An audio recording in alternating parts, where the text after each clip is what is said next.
Bon, tu galères financièrement, tu as besoin de cash très rapidement, mais tu n'as pas envie de perdre ton bien immobilier. Alors écoute bien cette vidéo jusqu'au bout, parce que ce qu'on appelle la vente à réméré peut littéralement te sauver la mise, à condition que tu saches bien ce que tu es en train de faire quand même.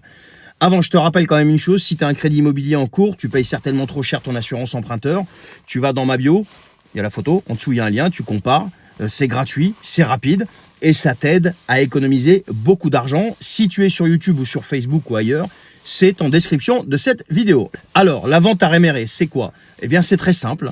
Tu vends ton bien, mais tu gardes le droit de le racheter plus tard à un prix qui est fixé à l'avance. Bien sûr, c'est encadré par le Code civil, les articles 1659 à 1673.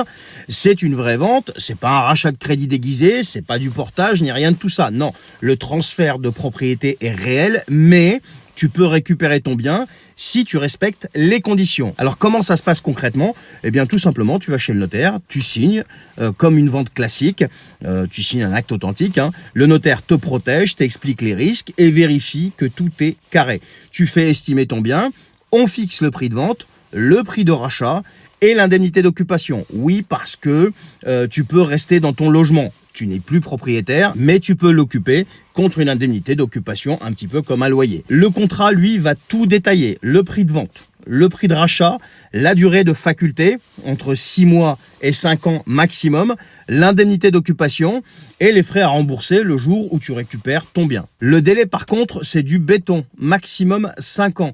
Pas de prolongation possible, rien de tout ça. Si tu rachètes pas à temps, tu perds définitivement ton bien. Point final, c'est la loi, c'est comme ça. Et c'est là que le réméré est une arme à double tranchant. Pourquoi? Eh bien parce que d'une part, ça peut t'éviter la saisie, arrêter les huissiers, te redonner de l'air, etc. Mais d'autre part, si tu te plantes dans tes calculs, eh bien tu risques de perdre ton logement pour de bon. Donc, si tu envisages cette solution, il faut le faire intelligemment avec des professionnels sérieux et surtout avec un vrai plan de rachat derrière. Voilà, donc partage cette vidéo s'il te plaît. Dis-moi si tu as déjà connu cette expérience en commentaire. Je te souhaite une bonne journée et je te dis à la prochaine.